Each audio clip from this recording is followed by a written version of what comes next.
legislation. Right? So now the Shaykh is going to also summarize for us also why it is necessary to believe in al-qadr, to believe in ash-shara', which is the legislation. And again, this is a very, very important passage to reflect upon. And so the Shaykh says, and it has some very good reasoning and explanation. The Shaykh says, وَلَا بُدَّ لِلْإِنسَانِ أَيْضًا مِنَ الْإِيمَانِ بِالشَّرْعِ. It is also necessary for a man to believe in ash-shara', which is the legislation. وهو ما جاءت به الرسل عليهم الصلاة والسلام من أمر الله ونهيه وما يترتب عليهما من الجزاء ثوابا أو عقابا.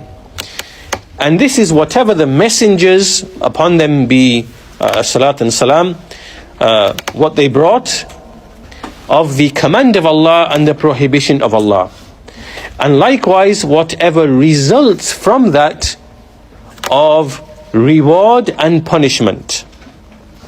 فَيَقُومُ بِمَا يَلْزَمُهُ نَحْوَ الْأَمْرِ وَالنَّهِي وَيُؤْمِنُ بِمَا يَتَرَتَّبُ عَلَيْهِمَا مِنَ الْجَزَاءِ وَالْآثَارِ. So therefore, what does he do after believing in the legislations of Allah and that the messengers came with command and prohibition? What does he do? And that he will be rewarded and punished? Well, he does what is binding upon him, right? Meaning that he does the command and he keeps away from the prohibition, and he believes in what the consequences are of the reward, of the recompense, and the effects in the hereafter. Right? So what the Shaykh is mentioning here, that on the one hand we have al-qadr, which has all of those fruits and consequences, and which is necessary to believe in. And then on the other hand we also have the legislation. And from the legislation is to believe in the command and the prohibition and the reward and punishment resulting from doing that or not doing that. Right? So the Shaykh then goes on to explain the wisdom behind why legislation of the law is necessary. Just like belief in al-qadr is necessary. And he explains it as follows. He says, وَذَلِكَ لِأَنَّ الْإِنسَانَ مُرِيدٌ. Right? He says, this is because man is one who wishes, he has a desire. Right? So all of mankind, every man, no particular man, we're not speaking about a believer specifically, but all of mankind, he is created with a desire. He has an irada. And فلا بد له من فعل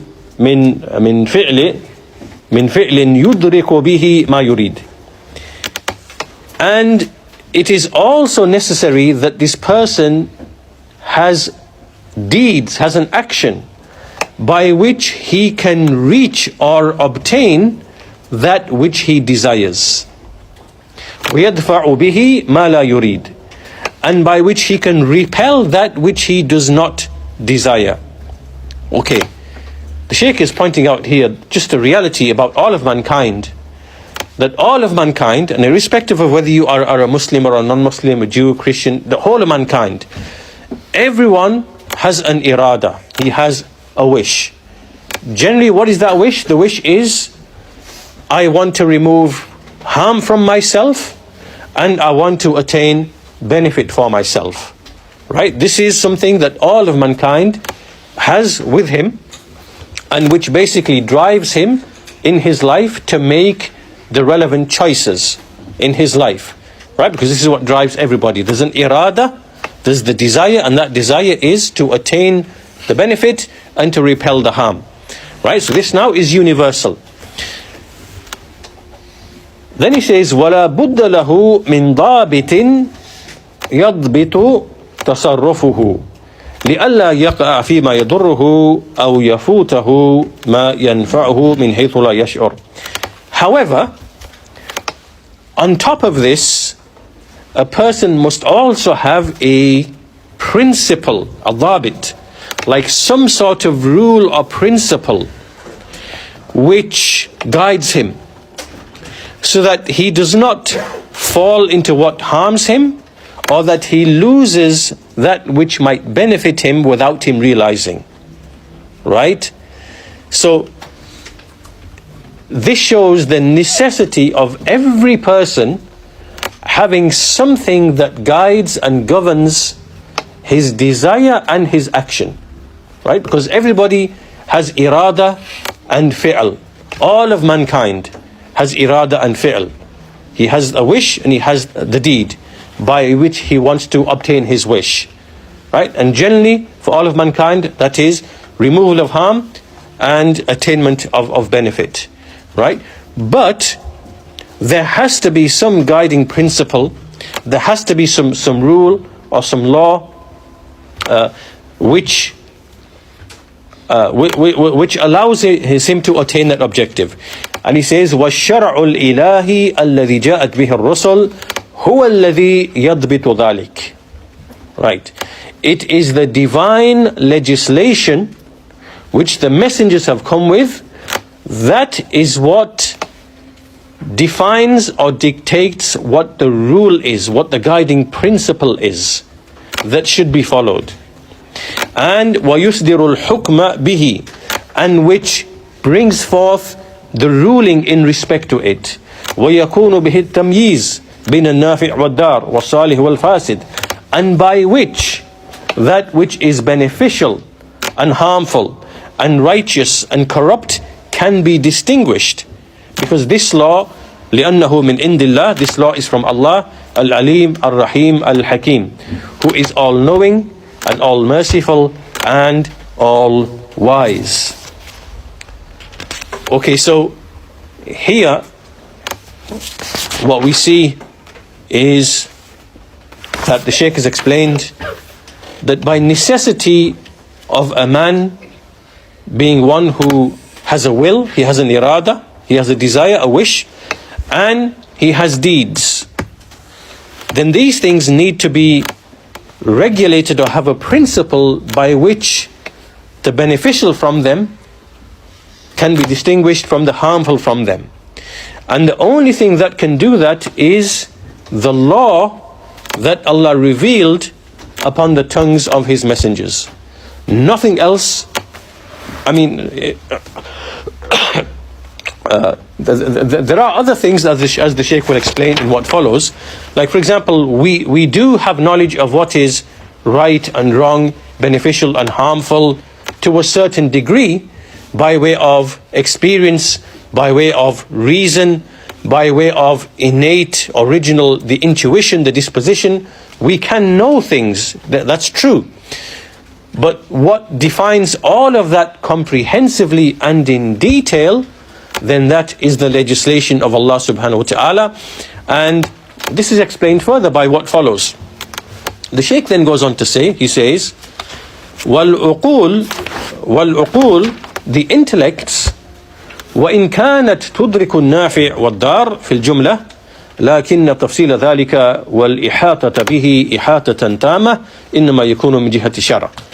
Right? So we're not denying that reason, intellect, even though it can acquire knowledge of benefit and harm, generally speaking, the details of all of that and treating them comprehensively, this can only come by way of the legislation from Allah subhanahu wa ta'ala. وَلِهَذَا نَقُولُ, and for this reason we say, النَّفْعُ أو الضَّرُّ, benefit and harm, what is beneficial and harmful, it can sometimes be known by way of fitrah, by way of a person's intuition or natural disposition. وَقَدْ يَكُونُ مَعْلُومًا بِالْأَقْلِ, it can also be known by way of reason. Right? So what is beneficial and harmful, we can also know by way of reason.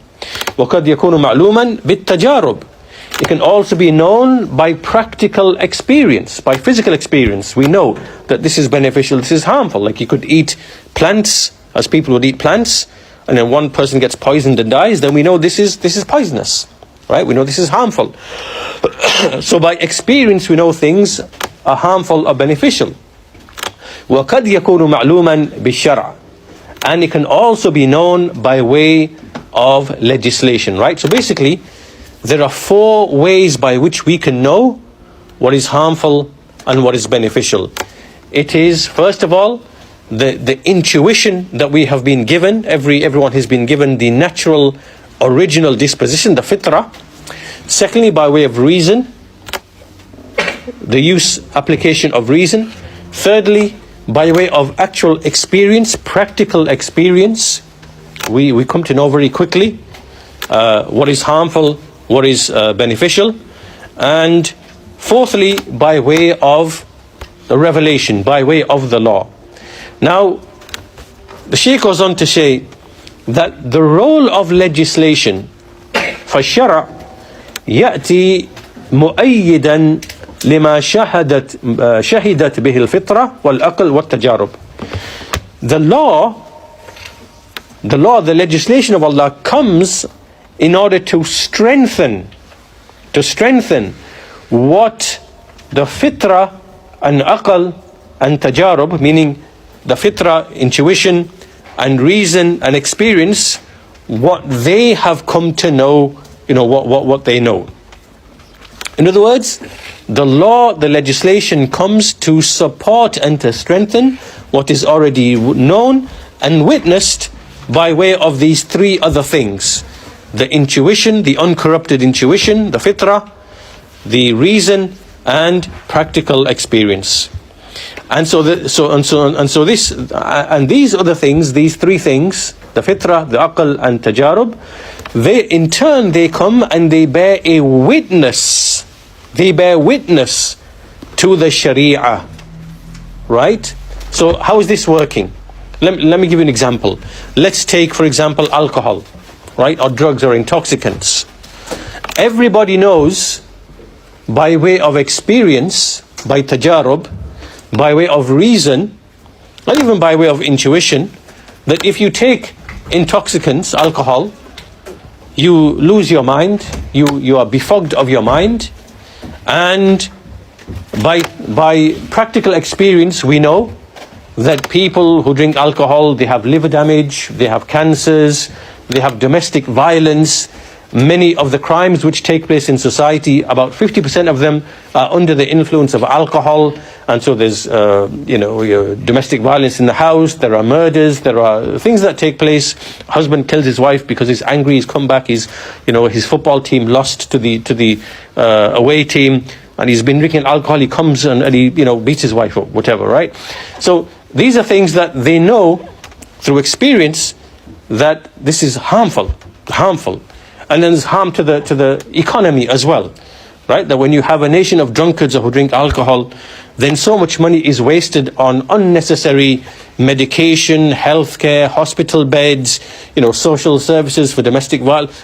It brings into the society so many evils that are not necessary, that then destroy many other aspects of society, right? So this is known by experience. So when the Sharia comes, the law of Allah, when it comes and it prohibits alcohol and declares it to be from the work of shaitan, from the work of Iblis, and prohibits it, then the law is only strengthening and confirming what is known by experience and reason. And conversely, reason and experience, they bear a witness to the truth of what the law has brought, right? And so this is the nature of the law brought by the prophets and messengers. It is the truth. It commands all that is beneficial. It prohibits all that is harmful.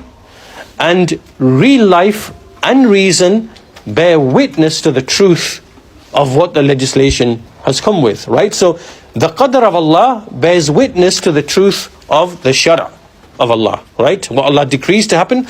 And so this we can apply to all things. We can apply it to usury, interest, how Allah has declared a war against interest, the usury, right? Because usury is the basis of the destruction of nations when they deal in in interest. And that's what we see in the modern era with all of these kind of nations who whose economies run on interest, what happens is that give it 4, 5, 6, 7, 8, 9, 10 decades, then the people will be born into slavery.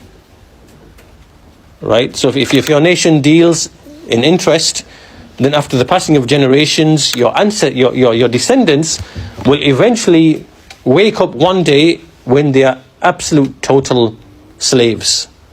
And that's what's going to happen. It's already happened, but it's what's going to happen to these Western nations, because they are all in debt to the tune of trillions and trillions and trillions, because the way the economies work is that the government borrows from a private central bank the money which is created as debt, and then they are worked to death to pay that interest by way of taxes.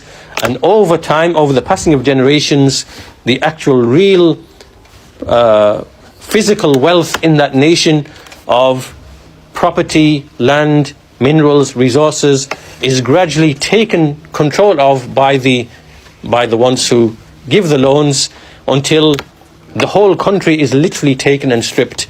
And after some generations, nobody owns anything, and everybody born is therefore born as a slave. Right? And that's what they mean when they say today, you've heard this statement, you will own nothing and you will be happy. That's literally what they mean. You will own nothing. Right? Because all of the printing of this money, the trillions and trillions and trillions, you have to pay. That's being printed because you're going to pay for it. Right? And so when the amount of money that's printed and the debt that's created is more than the value of all of the assets in a country, that means you've just been turned into a slave, because nobody has property anymore. Right? It's all owned. It's been snatched by the creditors, the ones who right? And so this is why usury in the Quran, Allah has declared a war from Allah for people who do not abandon, who let go of the usury. So that's usury, that's alcohol. Then there's fornication. Then there's many other things, which when you look at the Sharia of Islam, it has come with the truth. It has come with rectification. It has come to make societies prosper. And everything that we see in these societies bears witness to the justice and the truth of the legislation of Allah subhanahu wa ta'ala. And the only reason you hear all of these people, the only reason you have all this propaganda, inshallah, we'll come to an end. We'll continue this discussion or we'll finish this off in the next lesson. But the only reason, just to finish off on this point, the only reason why you have all of these, this propaganda against Islam and the Sharia is precisely because the people who benefit the most from these things which destroy society, which is usury, and which is alcohol, and which is intoxicants, and gambling, and fornication, and illicit relationships.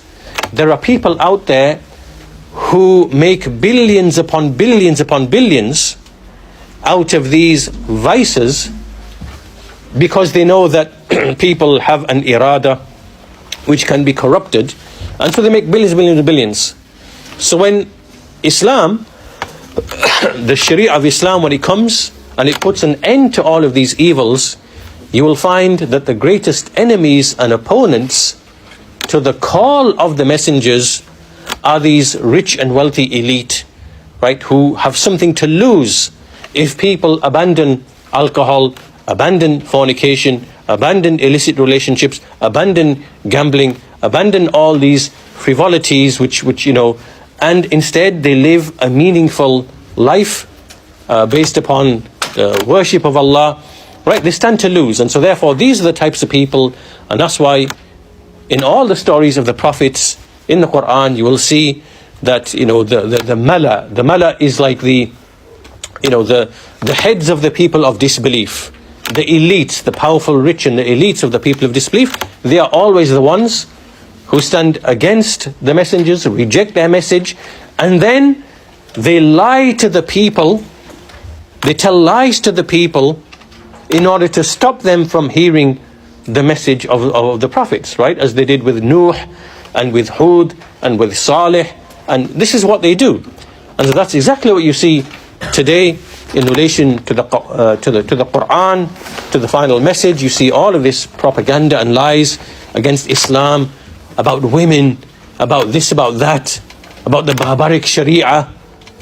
All of this is part and parcel of that propaganda to stop people from accepting the truth, and that in which true rectification lies for them. But anyhow, there's a very interesting treatment here by Shaykh Ibn Al-Uthaymeen, which we'll finish with, which is basically that the Sharia comes to support and strengthen what is known by fitrah and reason and by practical experience. And fitrah, reason and practical experience, they bear witness and testify to the correctness of what the Sharia has brought. And okay, we can finish on that note, inshallah, and there's a point we'll take up. And in fact, let's just finish this point then for the sake of completion. One final point the Shaykh finishes with, which is to say, okay, this raises the question, which is, how do we know whether something is good or evil? Can it be known by reason before revelation, or can it only be known after revelation has come? Right, this is a question that arises, right? And this is a very important question, because there are so many other aspects of belief to do with Al-Qadr, they follow on from this. But let me just to give you an example what this means. Stealing, for example. Is stealing wrong? Do we know that stealing is wrong by reason? Or do we say stealing is only wrong after the revelation says it's wrong? Do you understand? Right, what the issue is here is, what determines what is evil, what is wrong? Can that be known by reason before revelation? Or is it the case that something only becomes wrong after revelation? Do you understand? So what the meaning is here, for example, if I steal from someone, right, I can say, well, you can say, well, hang on, that stealing is not wrong because the revelation hasn't come yet to say that it's wrong.